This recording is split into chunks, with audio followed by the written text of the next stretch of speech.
Hello, and this is Nitin Dahad, and I'm talking to you today from the TTA booth.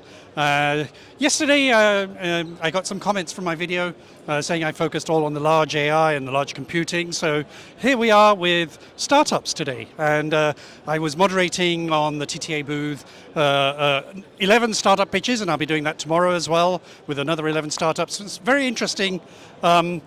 Semiconductor startups, but also various health and wearable and app startups. So it's quite a vibrant ecosystem here.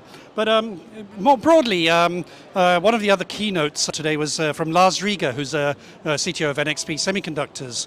And here's what he had to say. Okay.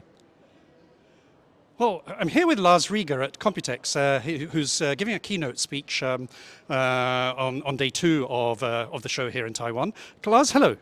Good morning, Nitin. Hi.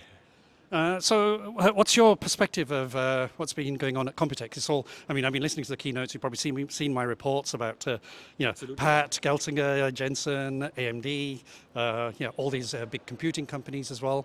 Where do you fit in this? Well, for NXP, it's of course not the big AI and big cloud compute, but for us, it's very much converting machines into robots.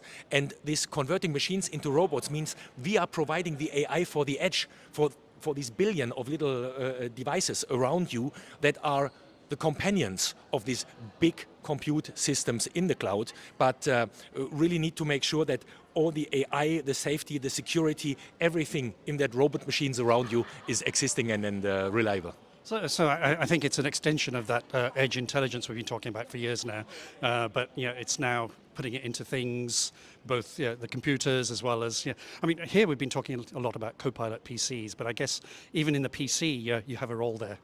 But no, absolutely. I mean, as I try to explain, if you only have the omniverse or metaverse, like some of the AI evangelists try to tell us, these systems are, of course, purely happening in the digital space.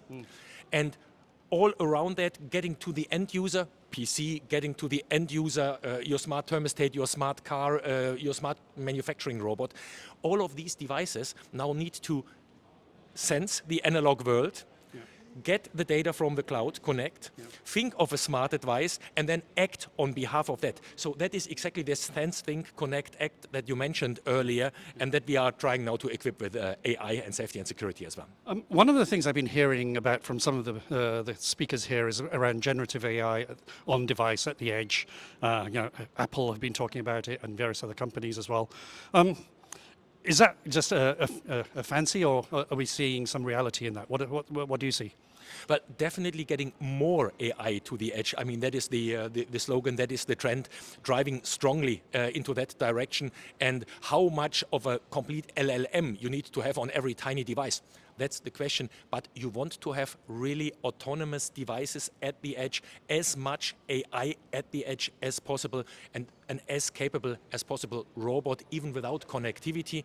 And then, when the connectivity is established, the link to the bigger systems. And you talked about security, but one of the other things is privacy and data, because I think what's happening is, with all this generative AI, you're having to get the inferencing.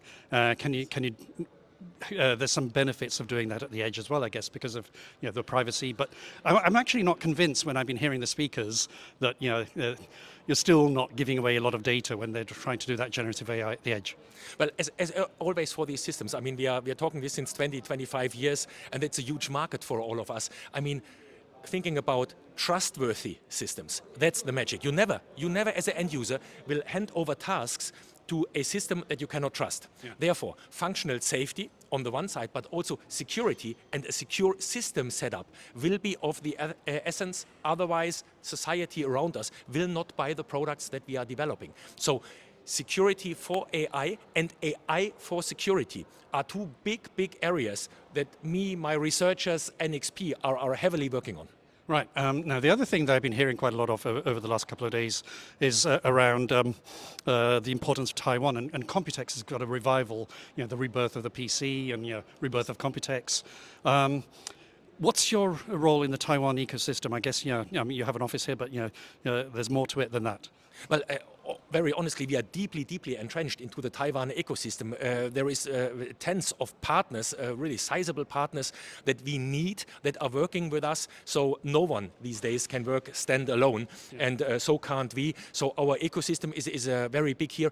And I'm also active with NXP at Innovex tomorrow. So our startup fairs here, 400 startups from 100 countries here in Taiwan. And next to our work with the Taiwanese partner ecosystem, we also try to breed unicorns here on the ground. Yeah. I think that's quite good because we've been talking about startups at NXP in Hamburg and India now. I think it's good to get involved here. But what excites you most about this being here at Computex in Taiwan? Well, it's on the one side, of course, this buzzing ecosystem that comes together here. I mean, huge energy here. You should be here. I cannot transport that emotion and that feeling, and Nitin tries to transport it. But the other thing is, of course, also a very pragmatic and fast-paced ecosystem across all the boundaries. So from these big AI, big compute systems to really the edge tentacles of the meta and omniverses, I think that's it's just a fantastic breeding ground for the next steps of machines to robots. Well, Lars, thank you very much. Nitin, as always, a pleasure. Thank you. So that brings us to the end of our day 2 roundup from Computex 2024 in Taipei. I'm Nitin Dahad signing off, and I'll see you tomorrow. Thank you.